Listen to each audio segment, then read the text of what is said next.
Vamos empezar ahora las cartas de Pablo a los tesalonicenses. Y Tesalónica era una ciudad al norte de Grecia que era la capital de Macedonia. Era una ciudad extremadamente pagana. Adoraba a la diosa Afrodita, que es la diosa del amor y de la belleza, también la diosa de la fertilidad. Y tenía varios dioses ahí, algunos dioses egipcios que ellos adoraban también. Hasta hoy existe y es la moderna Salónica, ¿no? Al norte de Grecia, y ahí tiene muchas cosas, ¿viste? Está del tiempo del cristianismo, esta parte ahí, está toda ahí. Entonces es una ciudad bien antigua que existe todavía hoy, ¿no? Entonces los tesalónicos eran bastante paganos, pero ellos aceptaron el evangelio cuando Pablo, Silas y Timoteo estuvieron ahí en la segunda viaje misionera. Y ellos llegaron ahí, fueron derecho a la sinagoga y ahí estuvieron por 3 días hablando con los judíos, con la gente sobre el cristianismo. Muchas personas convirtieron, pero los judíos se quedaron tan celosos por eso, porque había mucha gente importante, mujeres, hombres, personas así de clase social alta, y ellos aceptaron el evangelio con mucho amor. Y los judíos se quedaron tan celosos que ellos empezaron alboroto en la ciudad. Y entonces Pablo y Silas y ellos todos tuvieron que salir rápido.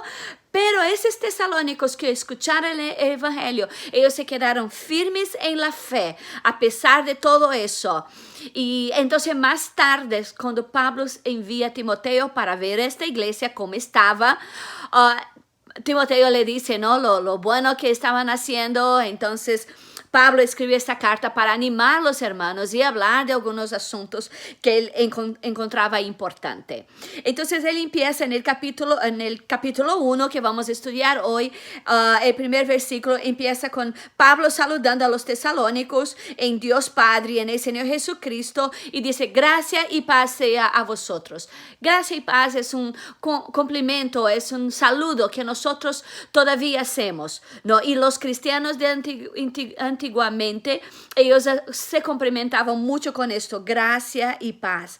Y en el versículo 2 dice: damos siempre gracias a Dios por todos vosotros, haciendo memoria de vosotros en nuestras oraciones. Pablo tenía como costumbre de estar siempre orando por las iglesias.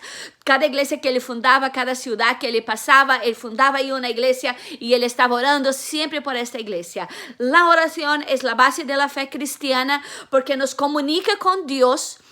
Y ella hace bien tanto para nuestra mente como para nuestro espíritu. Intelectualmente y también para nuestra fe necesitamos la oración. Es cuando nos comunicamos con Dios y cuando oramos por otras personas, nosotros nos acercamos más a Él cuando estamos orando por Él. La oración es tan importante, es vital, diría, para la vida cristiana. Mucha oración, mucho poder. Poca oración, poco poder. Y dice aquí: acordámonos sin cesar delante de Dios y Padre vuestro de la obra de vuestra fe, del trabajo de vuestro amor y de vuestra constancia en la esperanza de nuestro Señor Jesucristo. Pablo aquí está hablando de 3 elementos básicos de la fe cristiana, que es fe, amor y esperanza. Él va a hablar en otras cartas sobre esto también. Pero aquí está diciendo de la obra de vuestra fe. Nuestra fe tiene que tener obras. Nuestra fe tiene que ser manifestada. Nuestra fe no es solamente intelectual. Nuestra fe tiene que operar. Si yo creo, yo obro. Si yo creo, yo manifiesto lo que creo. Y si yo no creo, yo manifiesto lo que no creo también. La Biblia dice que sin fe es imposible agradar a Dios. Dice que la fe es la certeza de las cosas que se esperan, y eso es lo que mueve nuestra vida. Cuando miramos a Dios, si no miramos con fe, entonces no podemos nos acercar, porque Dios dice que no podemos agradarlo si no tenemos fe en Él. Y él habla aquí del trabajo de vuestro amor. Entonces, amor no es apenas una palabra, es una obra. es un hecho. Es una elección. Entonces el trabajo de vuestro amor, el amor de Él no es solamente decir, oh hermano te amo y bueno, ya te olvida. No, hay un trabajo, hay un dar de sí mismo, un entregarse de sí mismo. No, sin esto, entonces como solamente palabra, muchas personas dicen te amo, pero no hace nada para manifestar ese amor. El amor tiene que ser manifestado en algo que estamos brindando a esta persona. Y también en la constancia de vuestra esperanza. Esperanza no es solamente, yo espero que todo salga bien. No es algo pasivo, pero es algo activo. Cuando yo espero en la esperanza que Dios me dio, o la promesa que Dios me dio, es porque yo sé que estas promesas se van a cumplir, porque Dios es fiel para cumplir su promesa. Entonces yo voy a creer mismo contra esperanza. Muchas veces tu mira no en el sentido humano parece que eso es imposible, pero cuando tú entiendes, tú conoces a Dios, tú sigues esperando, porque tú sabes que Dios es poderoso para cumplir todas sus promesas, y la promesa que Él hizo para nosotros, Él va a dar, ¿no? Y entonces, y aquí habla en el 5, pues nuestro evangelio llegó a vosotros no en palabra solamente, sino también en poder y en el Espíritu Santo y en plena certidumbre, como bien sabéis cuáles fuimos entre vosotros por amor de vosotros. Entonces está diciendo aquí que el evangelio llegó a ellos no solamente con palabras, pero con poder.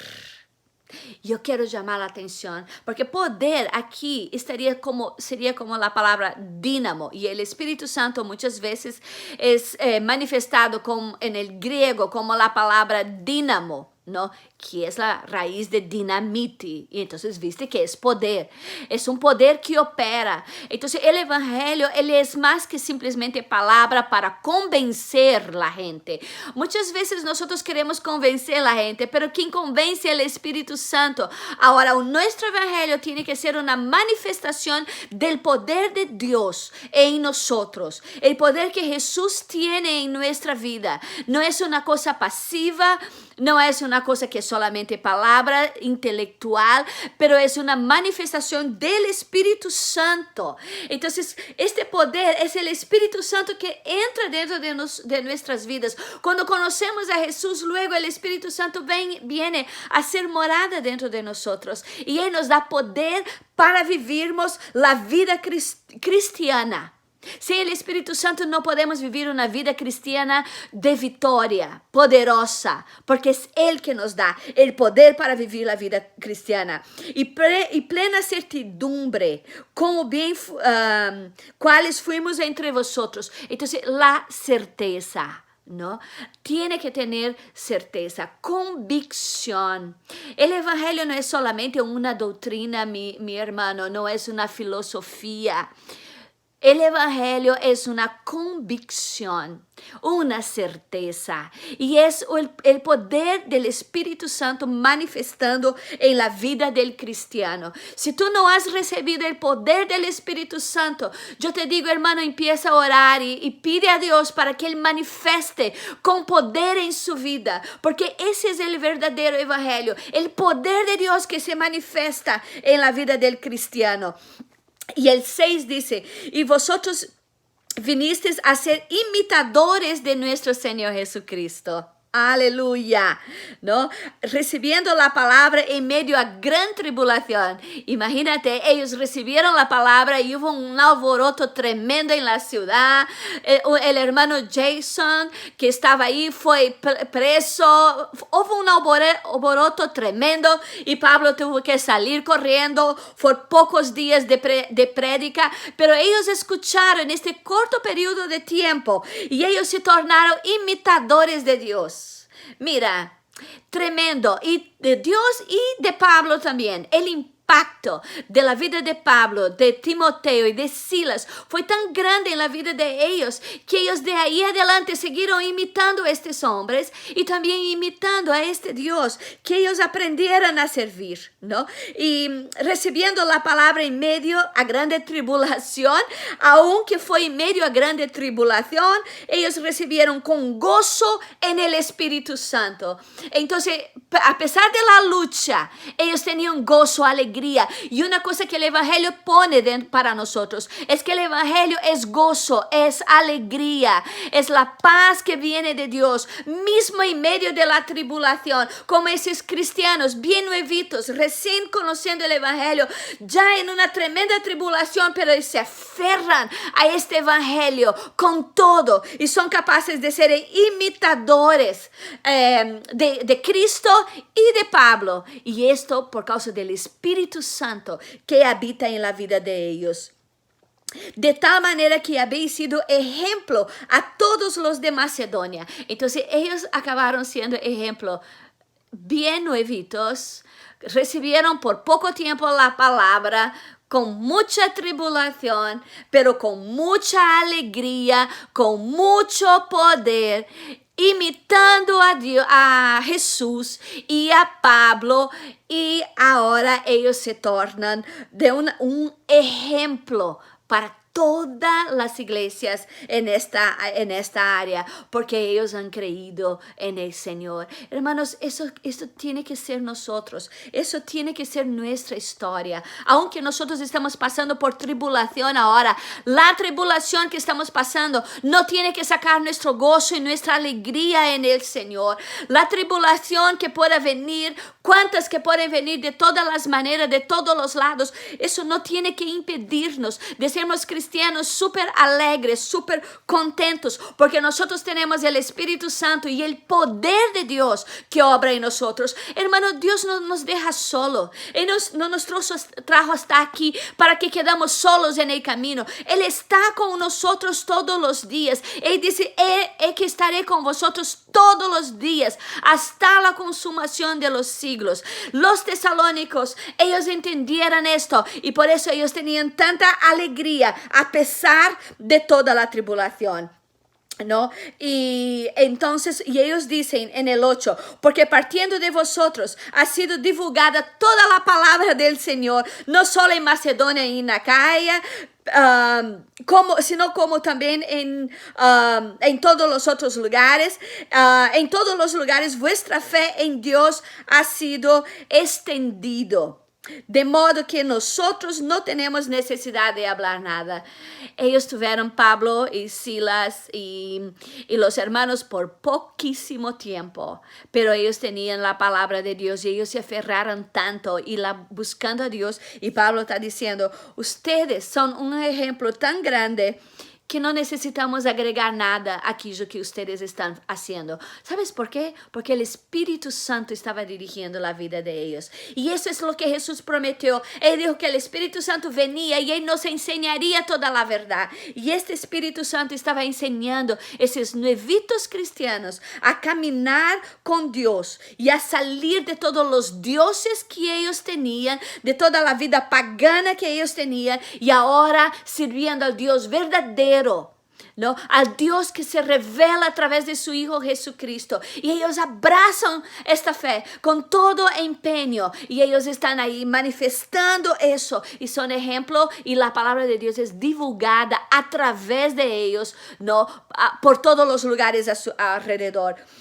Y en el versículo 10 dice, y esperar de los cielos a su... Sí, el 9, perdón, porque ellos mismos cuentan a nosotros de la manera en que nos recibiste y cómo convertiste de los ídolos a Dios para servir al Dios vivo y verdadero. Entonces ellos sirvieron, antes eran paganos, estaban sirviendo al ídolo, pero ahora están sirviendo al Dios vivo y verdadero.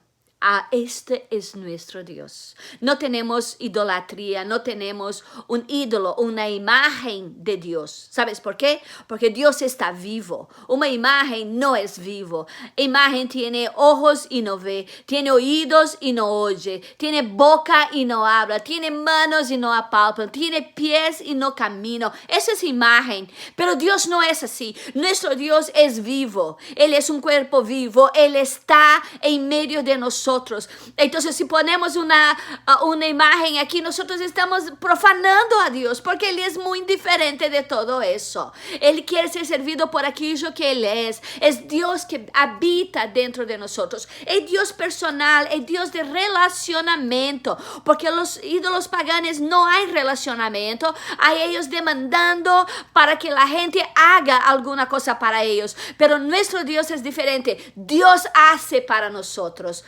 Para los ídolos, tú tienes que dar ofrenda para ellos. Para Dios nos da, nos ofrenda su Hijo a nosotros. Él nos da. Nosotros no damos a Dios. Dios que nos da a nosotros. Y el versículo 10 que dice, y esperar de los cielos a su Hijo, al cual resucitó de los muertos, a Jesús, quien nos libra de la ira venidera. Una cosa bien fuerte que tenía los tesalonicenses es que ellos esperaban la venida del Señor. Ellos esperaban esta venida, y aquí está diciendo de su Hijo, al cual resucitó de los muertos. Entonces Jesucristo que resucitó de los muertos, a Jesús, quien nos libra de la ira venidera. Ellos sabían que hay una ira venidera. Hay una ira que viene ahí en la gran tribulación, ¿no? Y que la ira de Dios iba a ser derramada para este mundo, porque Jesús vino para salvar a todos. La salvación es extendida a todo el ser humano, pero muchas personas no buscan, muchas personas no quieren saber, ¿no? Entonces, porque la gente rechaza el evangelio, porque la gente no quiere, no entiende, ¿no? Entonces va a venir la ira de Dios, es decir, este castigo que vendría en el final. Pero aquí está hablando que va a haber, que nosotros llamamos de la tribulación y de la grande tribulación. Aquí está llamando la ira venidera. Hay muchos nombres para esta época. Pero aquí está diciendo que el Hijo, que Jesús venía. Él venía, ¿no? Él venía de los cielos para buscar su iglesia. Y esa era algo marcante en la vida de los tesalónicos, porque ellos esperaban a este Jesús. De la manera como después que resucitó, Él subió al cielo, y entonces ahí los ángeles dijeron, este varón, no, de la misma manera como lo viste subir, Él va a bajar, Él va a buscar su iglesia. Y los tesalónicos tenían muy seguro esto. Y nosotros cristianos tenemos que tener mucha seguridad. Jesús viene para buscar su iglesia. Jesús viene para buscarte a ti. Nosotros no tenemos por qué pasar por la por la ira venidera, porque nosotros tenemos una promesa de Jesús, que Él viene para buscar a su iglesia, y Él viene para buscar a ti y a mí. Y en los otros capítulos ellos van a estar hablando más profundamente sobre esta venida del Señor, pero yo quiero marcar bien que esto era la constancia en los tesalónicos. Ellos esperaban por esta venida del Señor, y que nosotros cristianos tenemos que esperar también. Amén, hermanos. Que Dios te bendiga mucho. Y si tú has escuchado este mensaje hasta el final, yo quiero que tú escribas ahí que es la base del evangelio: fe, amor y esperanza. Escriba ahí: fe, amor y esperanza. Y esto es lo que Dios quiere que tú manifieste como cristiano en este mundo hoy: fe, amor y esperanza. Que Dios te bendiga mucho.